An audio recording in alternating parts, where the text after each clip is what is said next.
Nwanne m kedu nnọọ na Voice of the East olu ndị Igbo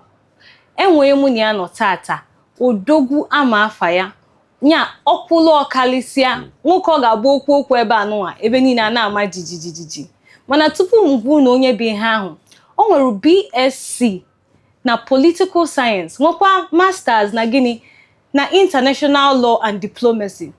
onye a na-agwa unu nwere ọtụtụ award nya award dị ka aja ọ rugokwa na Galaxy TV onye a na-agwa unu bụ a well-known popular actor nya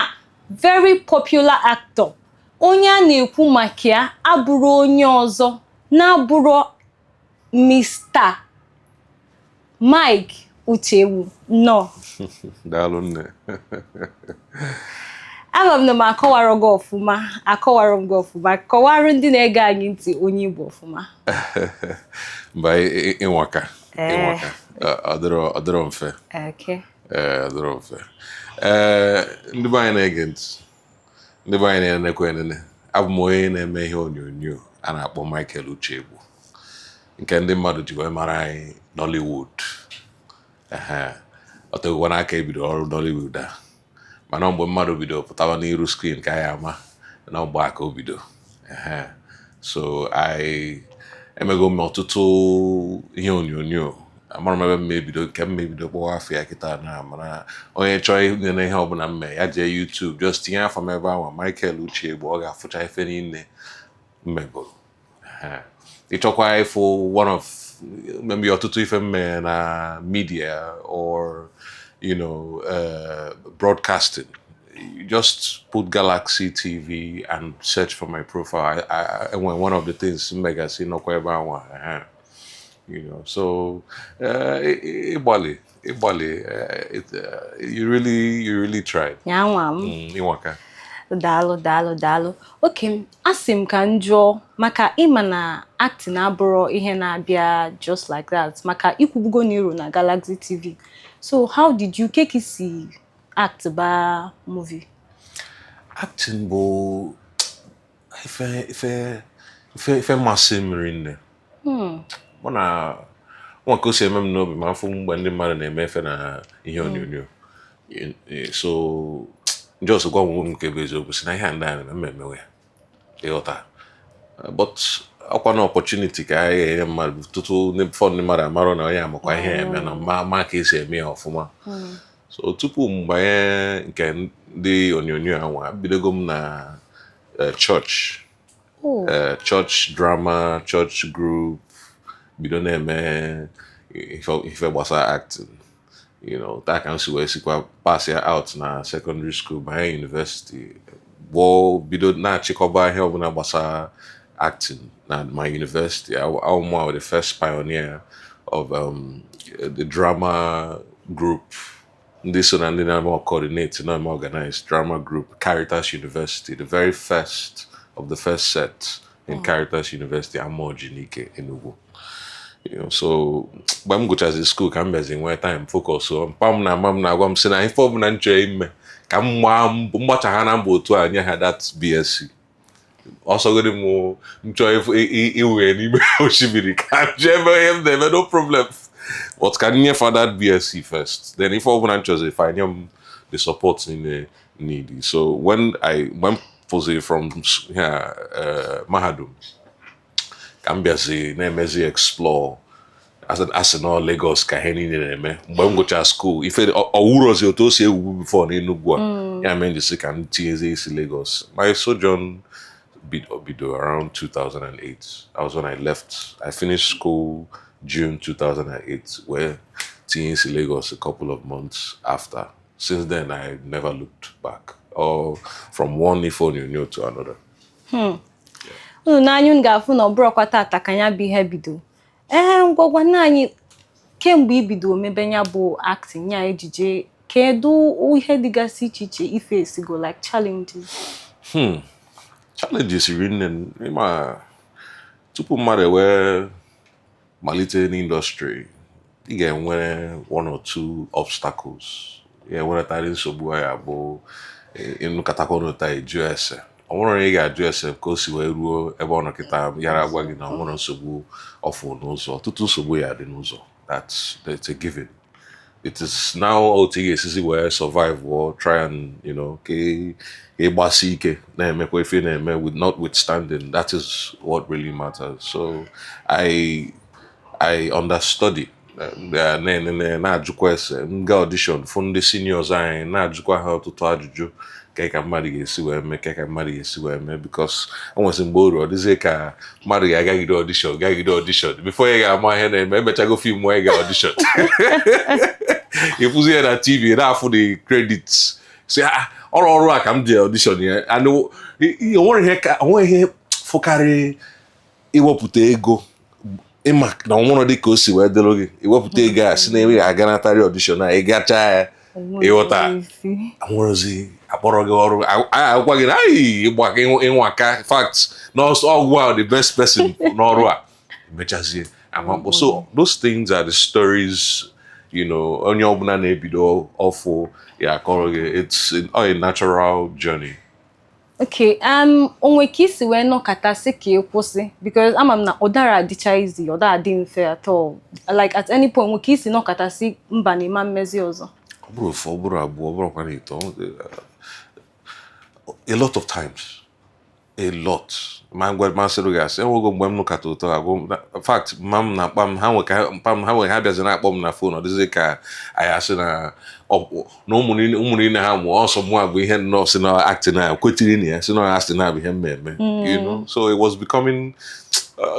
dịzie ka ihe abụrụ akara aka mmadụ akara aka kwesịkwa n'ife ya na-esi ya ị na-arụkwa na na-afụ n'onwe ihe nọ n'ime ya ọ bụrụ mgbe ọ bụla ị na-akpọ mmadụ na fon ka eme nke gụgharị ma kwesịrị inwe akara aka so mgbe ị na-ada afụzi uru ekwesịrị ị na-afụ n'akara aka I think that is the most frustrating for anybody so I got a room that phase a couple of times bịa gwa onwe m sị na ọ dị ka mma chọkarị ọrụ ya abụ ka m na-emegodi mgbe ọbụla m rutezi level ọya bụ onye nke akpọm then I can now retire. That was what got me into Galaxy Television. Yes, for that ihe onyonyo a gbakwa nsọsọ acting enwegasị ihe ọzọ inwe ike ị na-emenwu n'ihe onyonyo ndị mmadụ ga-ejikwa wee mara gị. That was how ji wee banyezie nke news. Mana na nya bụ during those times mgbe ahụ ihe na-agalụ gị like that onwe ka your parents n'ime nne na nna gị ka onye kacha wee gbaa gị ume si gị jisi ike ị kwesịrị ịma na ajụjụ amakwa m zaa na anyị nne m ama mothers nwụrụkwa ma ndị nne nwere replacement yes abịa na ife ịgbado mmadụ ume dị mmadụ ha na-abụ mana my mother bụ the chief nwere ife na-emerọ to ensure that nwa ya ihe ọ chọrọ ime ọ ma emerụ ya n'isi ọ mgbe eru mpa ma tụpụkwa ọnụ ọnụ kata ọchakwa ihe ka ị chọrọ eme ngwa onye ka isi ikororo kakwa ọka ka isi na ị chọrọ ime ngwa ikotego but my mom ọ na-agbasi m ume ike kpọọ m na ya pụtakwa kpọọ m na fon si ngwa ka o si aga ọ na-agakwa nsogbu adịrọ jisi ike na ọ ya adịcha mma nsogbu adịrọ ke the most like ejije enyego gị movie act gị onye adọkasị ga-arụ ọfụma ọ ga-abụ ichelu ma ịrahụrụ ụra abalị gbasara ya that's nke mụ amego dị otu ahụ acting adọrọkwanụ mfe ịma ndị mmadụ na-afụ ụtọ anyị si eme ya na ihe onyonyo dịka otu anyị ọzụtie action acting is talent is not enough talent adọrọ enough for you to be very popular na ihe onyonyo a you have to enwegasị ihe ọtụtụ ị kwesịrị ị na-eme just ịgbachi onwe gị ike na ọrụ Nollywood enwego ọtụtụ mme icheteza afa ha na ya bụrụ m nnukwu nsogbu mana I have emego m one or two dịkwa onwe nke nna achọrọ ịkpọ afịa maka na nke ahụ apụtabeghị ọ ụdị ọrụ ya bụ ndị bekee a na-akpọ Hollywood ha bata obodo a ịbịa mee werekwa na ma Hollywood fada ya ha na-alike take time ha ime movie so ọrụ a eme ya 2018 you can just check ya ị ga-ama na ọ tege aka emego enwe ndị na-emekwa otu ahụ na this our obodo Nigeria enwe couple of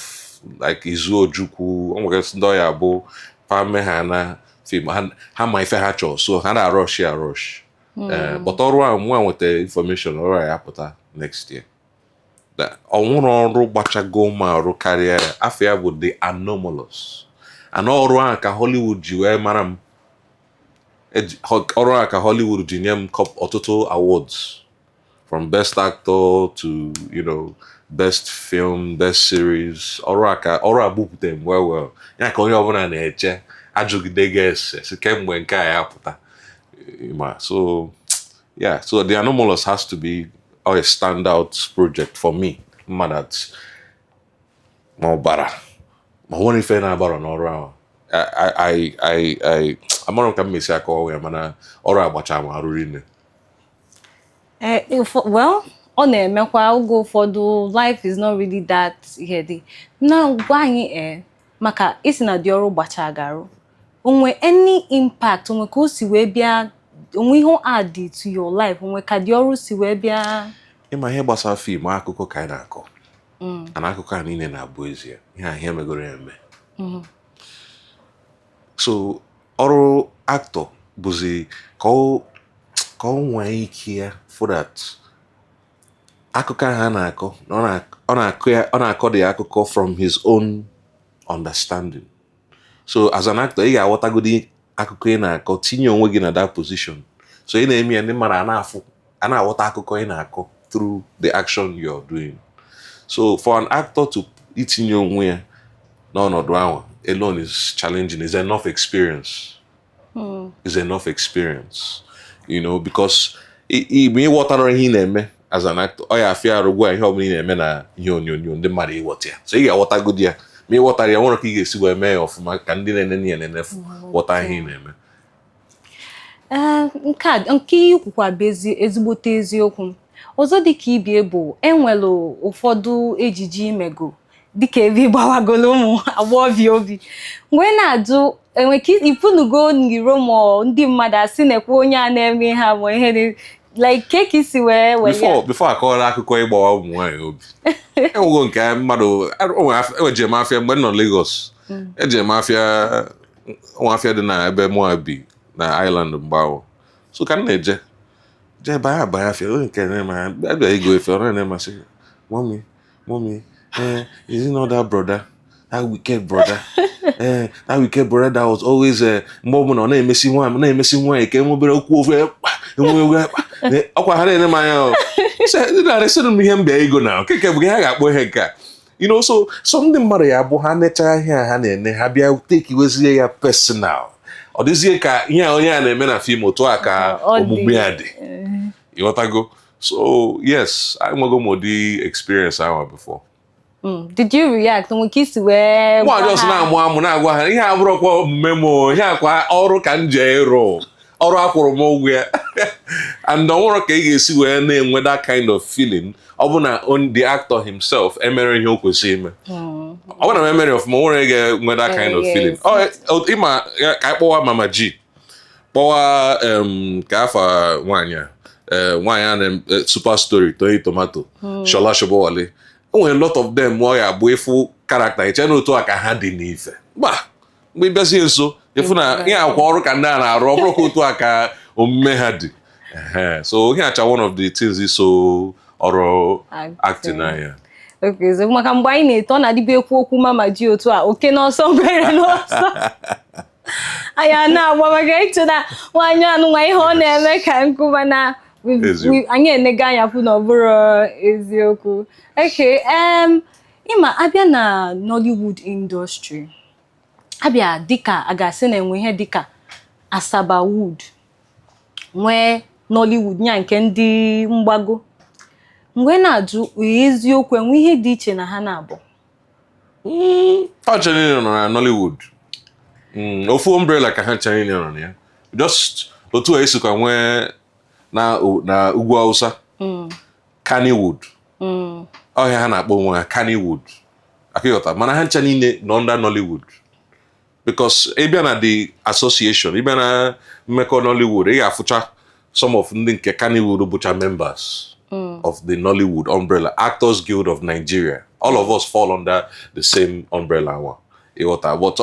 enwe ihe a na-akpọ njirimara eji ịghọtago ndị ugwu Hausa Kannywood ka ha ji mara nke ha Nollywood bụ ihe anyị nwa from this south whether it be south east south or southwest Nollywood ka anyị ji wee mara anyị nwere ihe dịka Asabawood amara ebe nke asị just idea kita amara ebe nke asị nwere ihe dịka Asabawood anyị ncha niile nọ under Nollywood mana aghọtafiekwana mana o nwere mgbe ọ ga-adị ka ga-asị na ndị nke nya movies a na-eme na mgbago na-abịa dịka ọ ga-ọkpọrọ akpọkalizia nke a na-eme na mgbadata onye ọbụla nwere style o ji eme nke ya otu a ka ọ dịkwa n'ọrụ ịma ntụwa ya na otu esi eme nke gị ka onye ọzọkwa ga na-eme nke ya onye ife ọbụla ifilu n'otu a ihe ka arụ gị mme kọọ akụkọ nke gị ị na-eme your own ọrụ it's entirely up to you ịghọtago so Asaba enwego identity although n'ime Asaba ahụ nwekwa ndị na-agbakwa mbọ na-agbasi ya ike na ha ga-emenetarị they will make sure that ihe ọbụla ha na-ewepụta ihe onyonyo film na ọ ya ama mma ka ọ dị ka ihe ndị ahụ ị na-akpọ afa ndị mgbago ahụ dịkwa ọ na ha eriro nne ịghọta so ọ bụrụ na ọha ncha niile enwekwa ndị na-eme ihe ọfụma na-akọwa dị akụkọ na-eme ya nnọọ ka ọ dị ka super quality kwa ka ndị mgbago ahụ ịrụgo with Hollywood rụọ with ma ndị nke Asabawood maka esi na Asabawood adịrọ rụkwa with ndị nke Nollywood n'ime ndị a niile kedu ndị nke kacha mete gị ndị ọ ga-aba kpọọ gị ọrụ Hollywood of course ka ajụjụ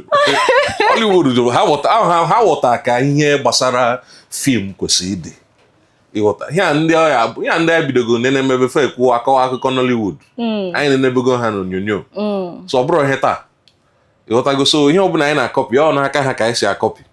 ma ndị mgbago anyị na-ekwu na fim ha amaka ọ n'aka ndị ahụ kwa ka ha si akọpị ịghọta so onwere dịka m esi bido kịta na compare it's adịrọ mma I can't do that adịrọ mma at all a very big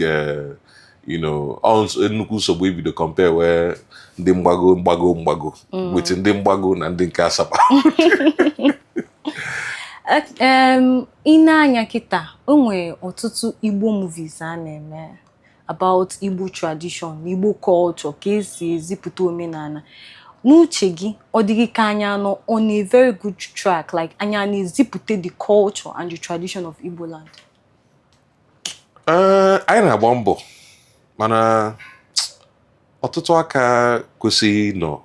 batanyere aka ka enwee ike ịkwa ihe ejiri mara anyị history na ihe ndị ọzọ gasị anọrọchara in place mara mbọ nwe ndị ihe a na-agbakasị ahụ ma ihe gbasara ndị Igbo ọtụtụ ihe gbasara ndị Igbo ha nwagide ike so that ha suppress ihe ọbụla gbasara njirimara ndị Igbo ịghọtago so even for stakeholders within the Igbo ndị chọrọ ịkọ akụkọ the true Igbo story these are ihe acha obstacles ha na-face I mean if ị na-anya ka anyị were DSTV or a popular digital platform how many ihe ndị Igbo one na one nọ na DSTV apart from Afia which is a maiden ka just to bido which is for me I find as a very huge milestone ihe ọbụla gbasara ịkọ akụkọ ndị Igbo who else okay African Magic Igbo dedicated Igbo channels but in other ethnic distance which are different platforms on this digital platforms so okay we're for the challenge and become opportunity na-akpọ ndị nke na-anọ n'obodo ndị nke nwee interest to ịkọ akụkọ the original Igbo stories ebe ọbụla ị nọ come home. We are beginning to get it right. I am go. I nwere one or two things here after that. Ndị mmadụ na-agbalịzi ịfụ that njirimara ndị Igbo akọpụta akụkọ ya onye ọbụla wee fụ isi ya. Batan ka etikọ aka ọnụ. It is a known. I wouldn't. Amount where meet. I known something. Na ebe ọbụla ije akọ ha na akọ ndị Igbo. Asị na ndị Igbo amara ka esi abịa abịa come together and do something. Not a fair partnership or collaboration. But that is not true. We can see I Afia make it out with Afia TV, with Olundibo, Voice of the East, and we can tell that ihe ndị a niile ga-ekwe omume. So ha bata they should come home and ọtụtụ ihe ndị ha ga-etinye nwa aka ka e wee push njirimara ndị Igbo eji opportunity to reach out to them. Yes, because my akọrọ akụkọ anyị ọnwụrụ onye ga-akọrọ anyị nwa ga-akọ ka bụ eziokwu maka na ikwu amarọ ibe ezie biko n'ụbatanụ ọ ga-adịkwa mma ka etinye aka ma ga-akọnya bụ akụkọ kọọ ya ka ekwesịrị isi wee kọọ ya. Ọzọ dịka ibie bụ na the industry enwere onye ị na-enehele anya like onye ị na-enehele anya as a model or as a mentor. Onye ebe ọbụla mmadụ fụ onwe be it doctor, be it onye nkuzi, be it ndị ọrụ bank anyị enweretarị onye ọya bụ na-ene ka ha si aga ije a so that yara eme the same. I have ọtụtụ ndị mmadụ kwa even somebody like Ramsinoa has another person, Majid Michael. The people that I'm doing not within that young bracket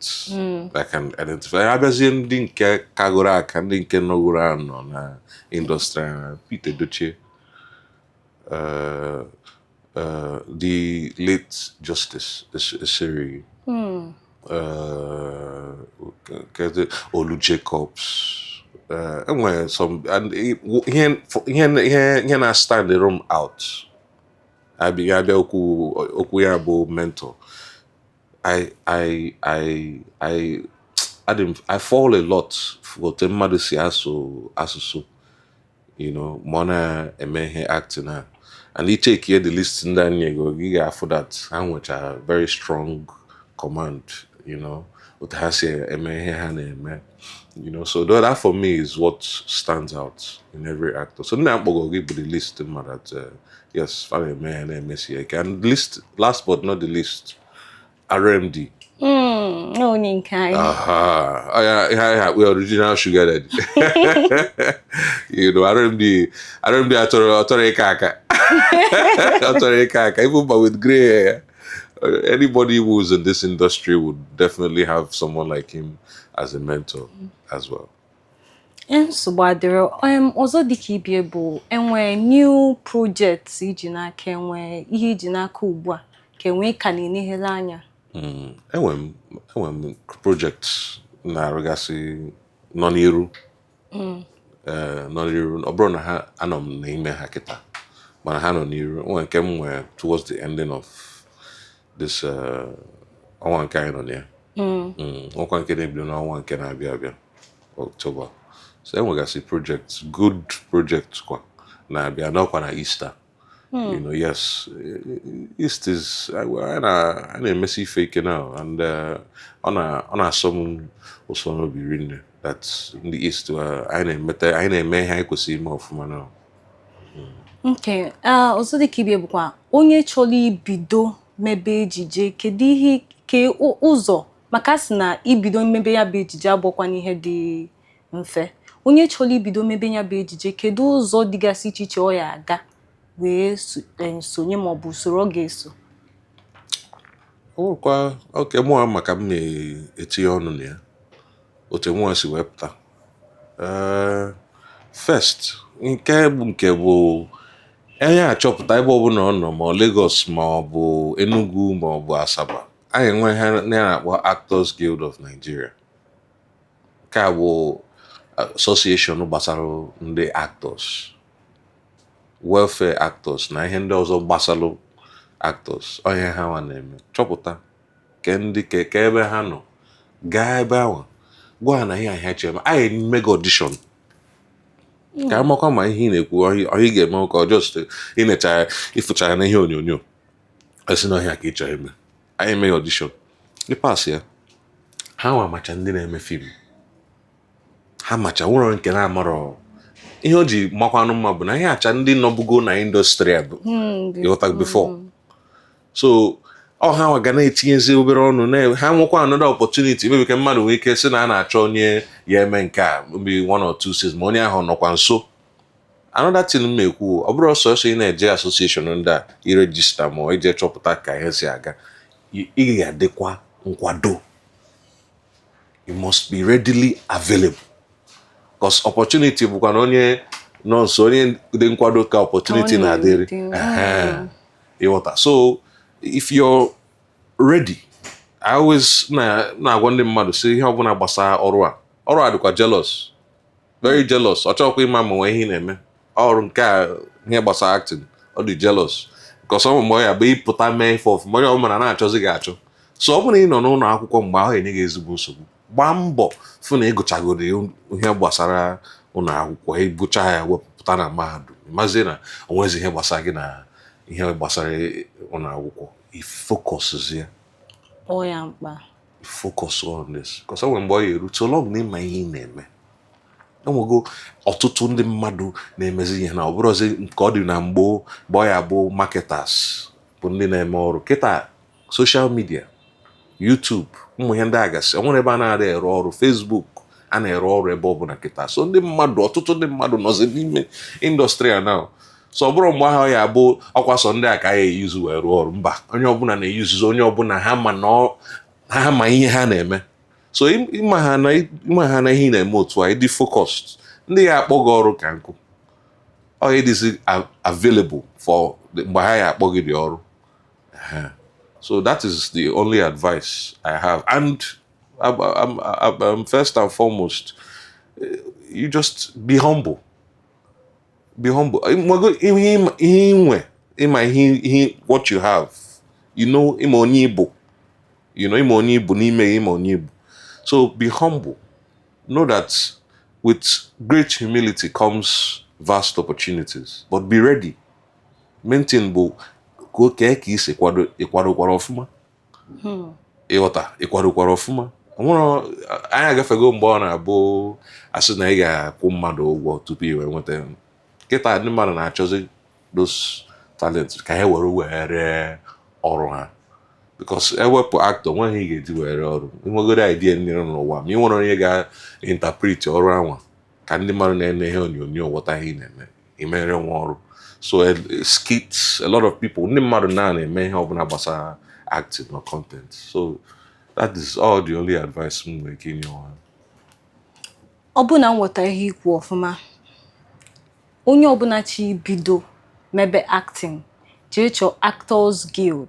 ka o regista ka o denye afịa ka amalụ na o sonyego n'ihe a na-eme o nwere ajụjụ ọzọ nchọkwa ịjụ ịma na ị na-anya ọ ga-adịzi ka onye ọbụla a na-emezi ya bụ ejije ihe ọbụla ime n'uche gị ọ dịghị ka ekwesịrị na-agali ya ihe dịka ụlọ akwụkwọ pass ya through some things before ka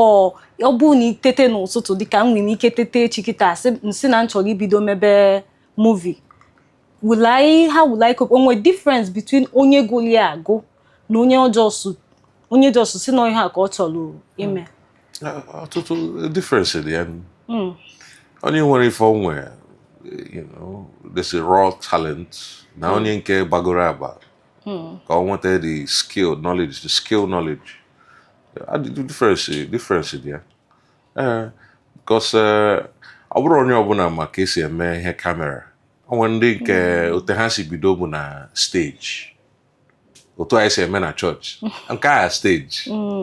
ịghọta because ọ nwere kamera nọ na ịghọtago so I na-perform for general public but abịa na nke film all camera yeah, my be camera no, my be camera can ihe ọ bụla ị na-eme ya make sure na ị na-ebe anwa ọ ga na-enweta gị. So here anyị na-enwecha differences. And the only way ị nwere ike iji o say that okay, amazugo m ya through ịga training. So nsogbu anyị nwezi na Nollywood bụ that enwere investors ndị otu ahụ adịrọ nne ndị ọya bụ wepụta ego si ka ha create a film school or acting school or even acting conference or something like about 4 weeks singwa boot camp ma ndị obodo oyibo na-akpọ ya boot camp akpọkọ ndị mmadụ ime anọ ife a ka ị nwee bịa kpọzie facilitators ndị agha akwụ ụgwọ makwa ndị ya volunteer si ka a kụziere ndị mmadụ otu esi eme ihe a ọfụma ọmaka